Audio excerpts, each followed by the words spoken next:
Hey YouTube, what's happening? It's still Tuesday. I won't say Taco Tuesday, but I have a feeling I'm not gonna get to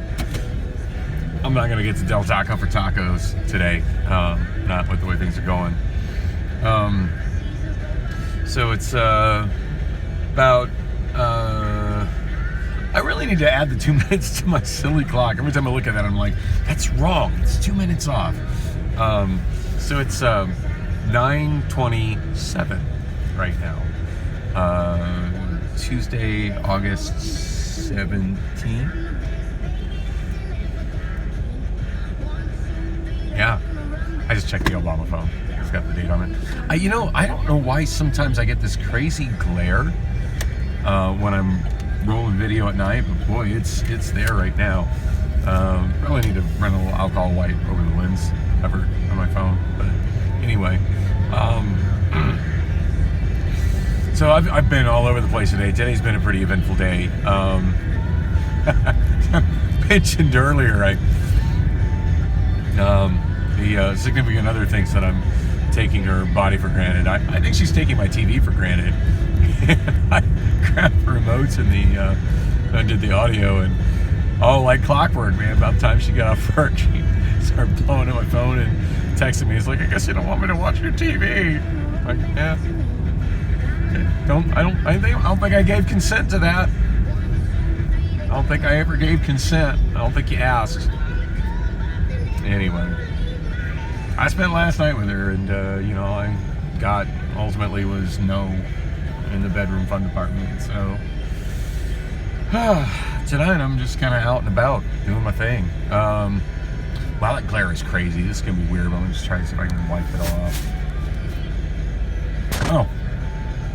Oh, that's a neat effect.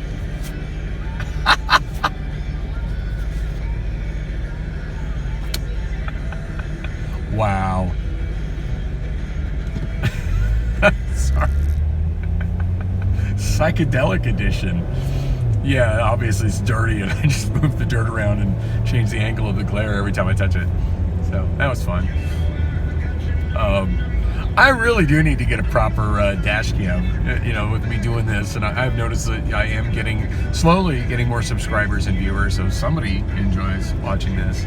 I don't get a lot of comments, so I don't know why y'all are watching this, but thank you. I am on my way to the Dunes. It's a karaoke spot I've been going for a while, since around the beginning of this year.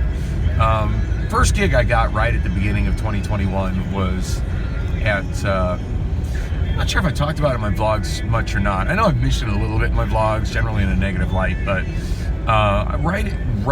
literally my first night there was New Year's Eve, 2020, so started 2021 in the 44. And that is a bar that meant a lot to me. My history with that place just went way back, and I just had such amazing expectations. I spent so much of my own time just in the ceiling, doing the wiring, rearranging the place, just put so much effort into it. And going to that part of town, it's like 43rd Avenue and 43rd Avenue in Peoria, thereabouts, a little bit to the west of there. And that was the years ago. It used to be called Big D's, and I'm talking years ago, like mid '90s, late '90s. And it's the first karaoke bar that I was ever a regular at. When I first discovered, holy crap, I can actually sing in front of people with a microphone. The very first bar I ever sang karaoke at was actually in a strip mall, also on that intersection, but across from the Target, which I don't think was a Target back then. I think it was a Service Merchandise. Memory serves it was a Service Merchandise back then. But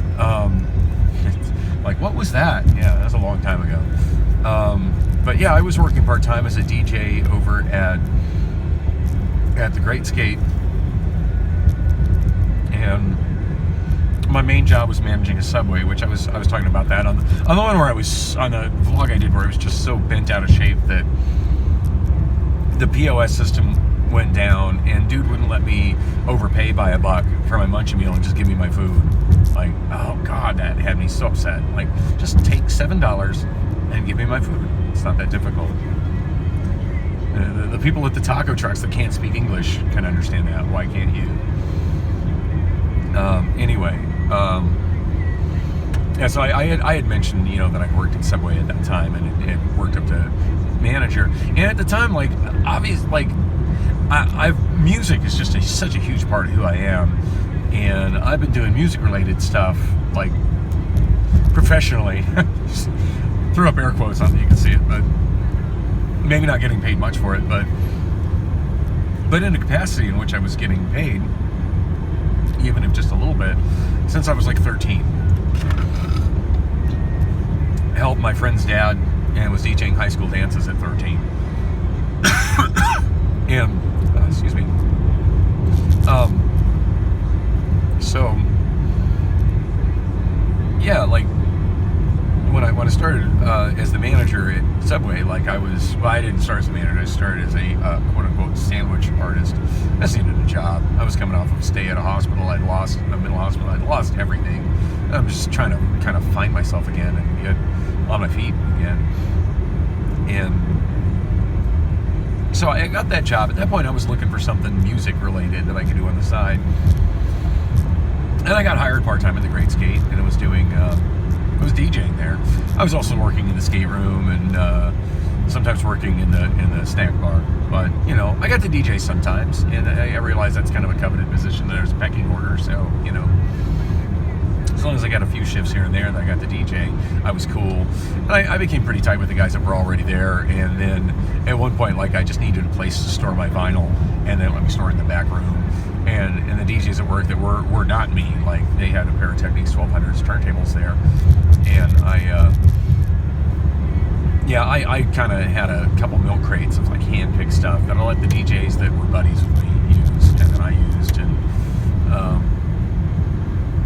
anyway, that was fun. Like, that was, it was just a hair above minimum wage, but it was something really fun on the side to do other than making sandwiches at Subway, and it was something very music related. And I hadn't roller skated in a while, and that was a lot of fun. And anyway, I had hooked up with one of the DJs there had a band at the Great. One of the DJs at the Great said had a band, and he was having trouble getting gigs to perform. And it was like, well, if you don't have a demo tape, back then, there's no internet to speak of. Everything, if you wanted somebody to hear you, you recorded a demo tape on a cassette tape. And it's like, if you don't have a demo tape where they can listen to what your music sounds like, you're going to have a hard time getting a gig, especially if you're not already out, doing other gigs. And I helped them on very, very not much to it equipment that they had. I helped them record a demo tape. And the whole time I was in there helping them record, I kept listening to the guy that was singing, and I've always loved to sing, but I never really sang in front of anybody. Like, I'd sing when I'd be in my taxi by myself. I'd sing along to the radio, or to my CDs. When I'd be home, I'd sing along to my music. Never really sang in front of people, other than in choir in school. But then you're singing with your whole class, so nobody really actually hears you sing. I never did any solo parts, But the whole time I was helping them record their demo, I was thinking, man, I've never really considered myself to be a singer, but I'm 100% confident I can sing better than this guy. And I didn't say anything. Like, I'm there to help them record a demo. I'm not there to sabotage their band or replace their lead singer.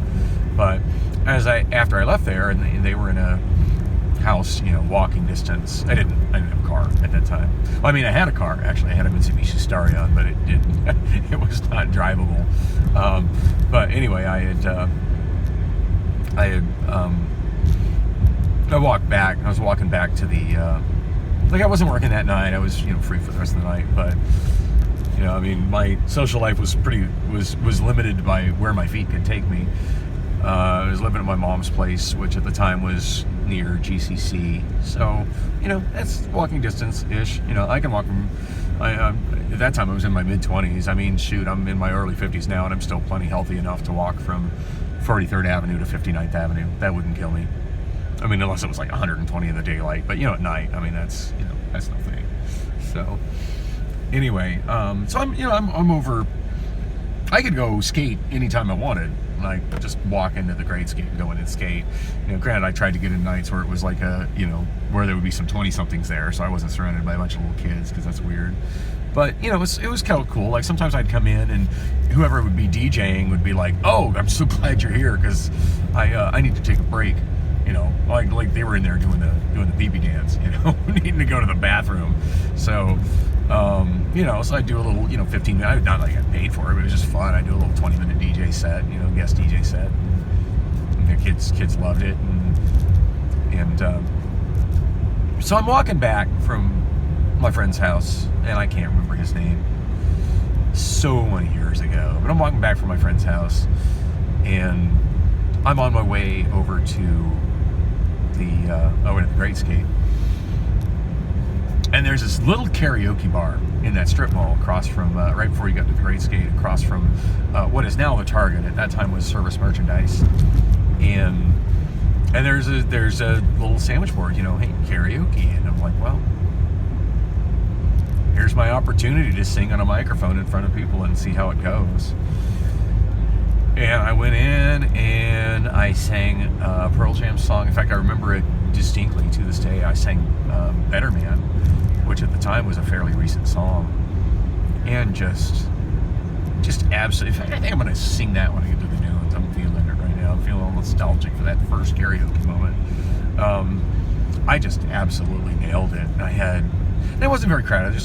There's probably only 20 people in the bar, 15 people in the bar. But after I got done singing, like, everybody came up to me like, oh my God, you're so good. Are you in a band? Where do you sing? Or what karaoke bar are you usually at? Blah, blah, blah. What band are you in? And I'm like, that is the first time I've ever sang on a microphone in my entire life. And I'm, no way. I'm like, no, really. I've never held a microphone to my mouth and sang a song in front of anybody ever before in my life. That was the first time. And that was kind of it was one of those pivotal moments in my life where, like, things changed. And not like I became a professional singer or even became a karaoke professional at that time, but I certainly did become a karaoke addict after that. And started going to other karaoke bars in the neighborhood. And the first one I started regularly going to, because I did karaoke 7 nights a week, was Big D's, which was also off that intersection of 43rd in Peoria, a little bit to the west on the north side, in a little strip mall over there. And just, that was... I had some other spots I went to, but that just became my favorite spot. The guy that ran the karaoke there, his name was Chris. He was just cool as hell. Him and I are still friends to this day. In fact, I don't know if I would be the KJ I am today if it wasn't for Chris. Because, fast forward from 1990, 95, 96, whenever that was. I want to say it was late 95, but it might have been early 96. But fast forward from then to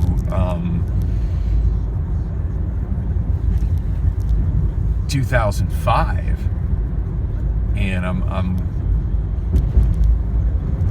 going through my divorce, and I'm working part-time at my friend Emerald's computer shop. And I don't know whatever happened to Emerald. I heard he left the country, but I lost touch with Emerald many years ago. But I'm working at Emerald's computer shop, which is in the same strip mall.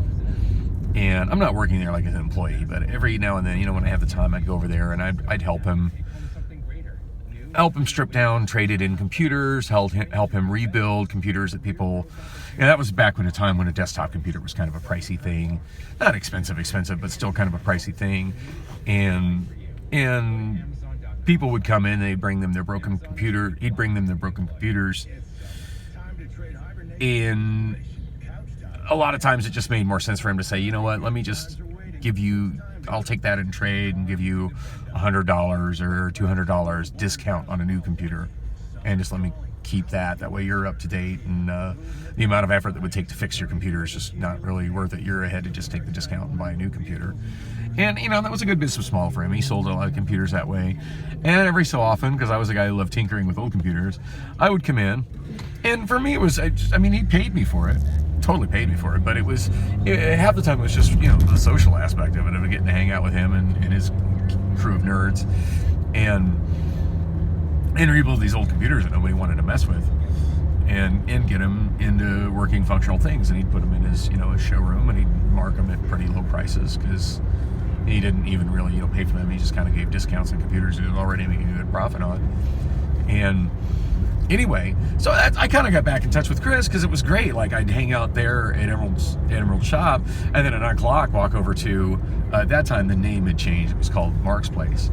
I walk over to Mark's Place and sing karaoke with Chris, and I was like back in the mid-90s again, and it was just really really exciting for me. And oh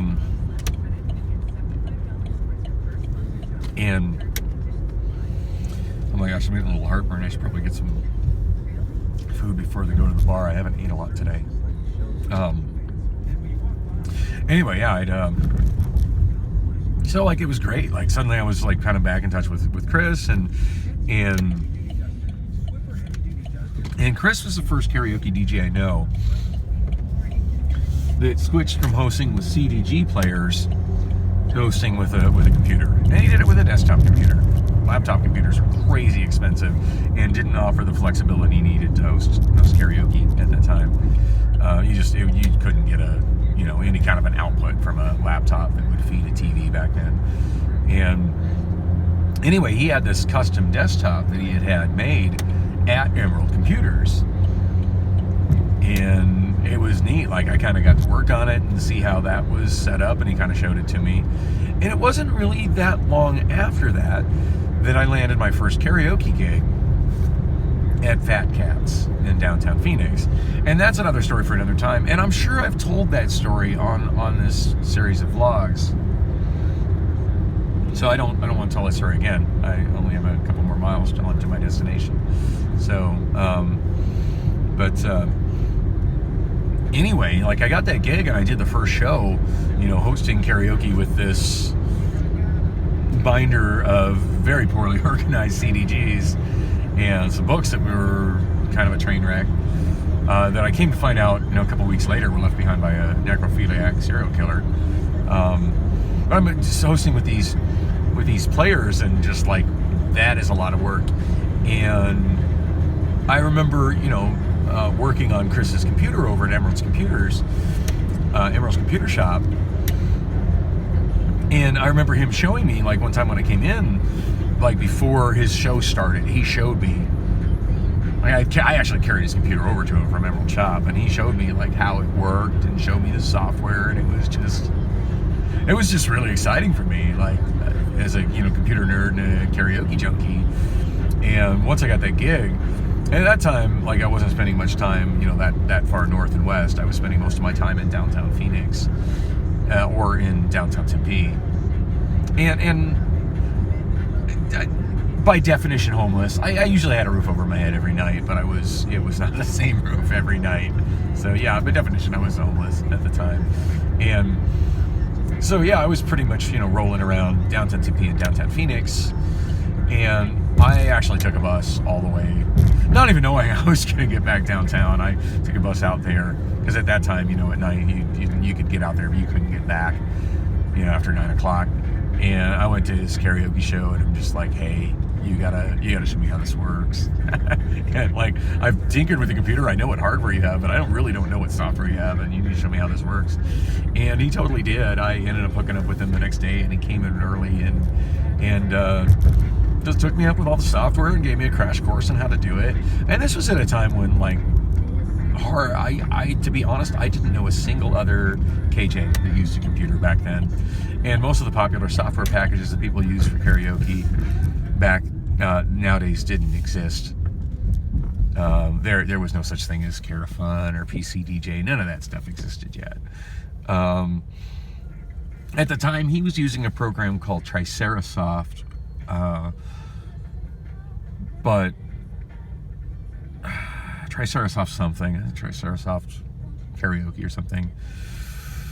I hope I'm saying that right. It's been a while, and I ended up never using that program, but I think that's what it was. And he gave me a demo version of that, and he said, that pretty much works. If you want to unlock it, it's not that much to register.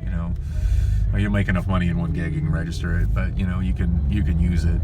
You got a trial period on it, check it out. And then he also hooked me up with this beta version of a plugin that there never, to my knowledge, there was never a final version of it that would play MP3 plus G files in a custom sizable window through Winamp. And I had been a fan of Winamp since 1999 when I first started messing around with MP3. So, yeah, I played with both, and I was just like way happier with Winamp. And the funny thing is, I'm still using that to this day. It's 2021, and I'm still using Winamp to host karaoke because I'm a big believer in if it ain't broke, don't fix it. So it works. I'm getting ready to take on a gig. It's actually not corporate, but it feels corporate. I'm take on a gig in a very upscale place, and they straight up told me, hey, if there's anything you need, we'll buy it for you. And I'm like, no, I'm good. And I'm thinking, now I'm rethinking it, and I'm like, man, I should have hit them up for some new mics and some new blah, blah, blah. But what I don't want is new software. I play with new software, and I don't like it. When I was hosting at 414 on Spencer's system, I had to use, I believe it was Virtual DJ, and I did not like it at all.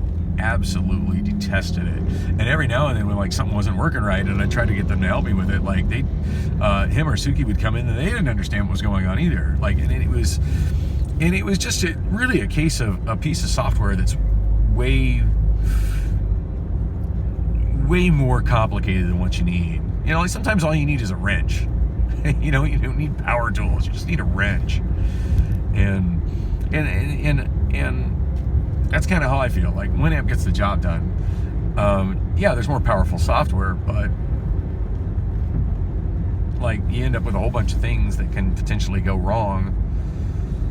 And I know a guy that hosts a karaoke show. I don't want to say his name or call him out or talk bad about him. He's a really great guy, but he's running some kind of commercial software program, and he's got some kind of setting in it where it changes the colors of all his CDG files to make them look uniform on the screen, which is kind of neat, except when it isn't.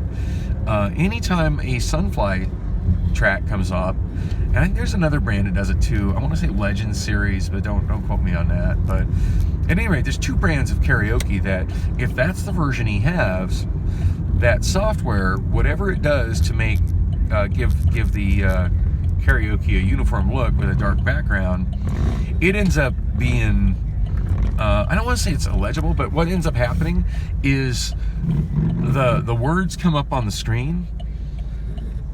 The words come up on the words, instead of coming up on the screen so you can see them and sing them, they come up on the screen as black text on a black background.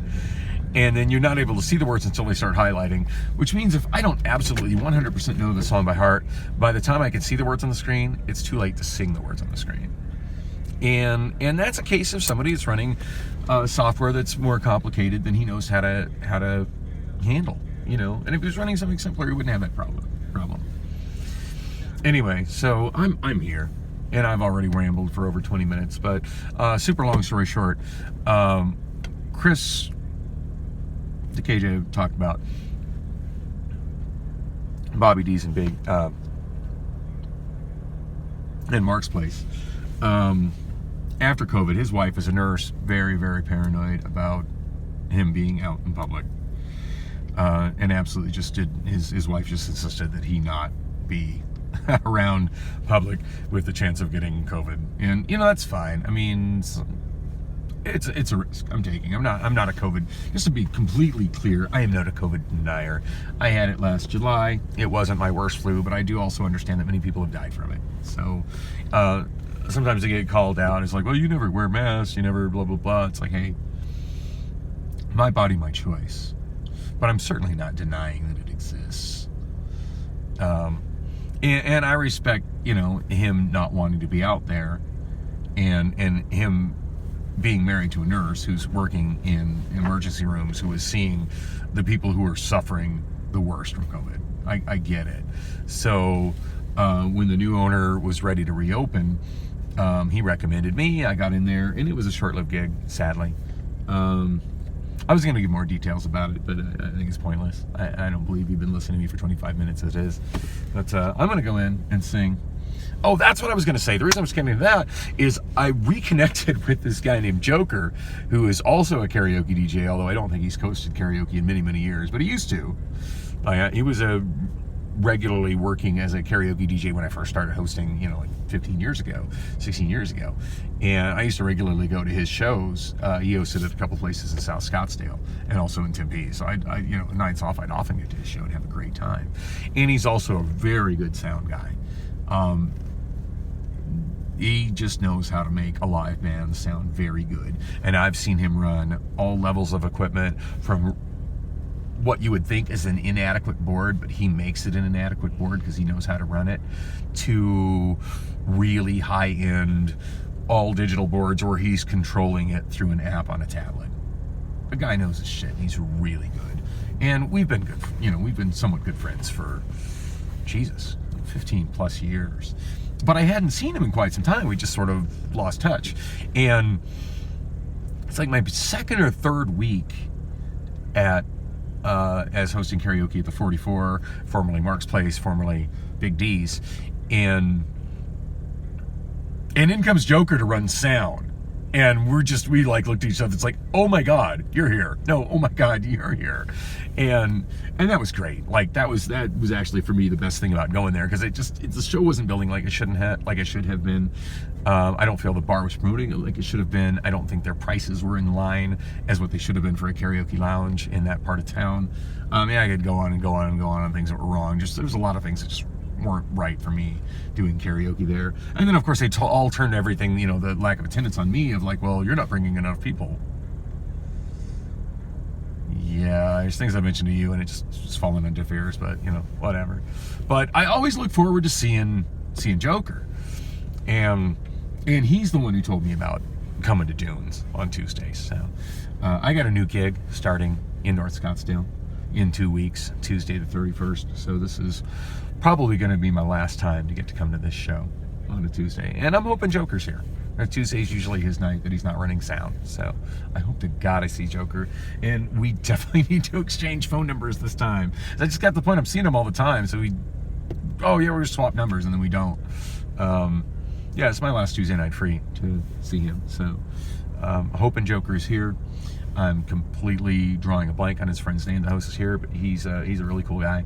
And it's going to be a lot of fun for me here tonight. So anyway, I appreciate you watching.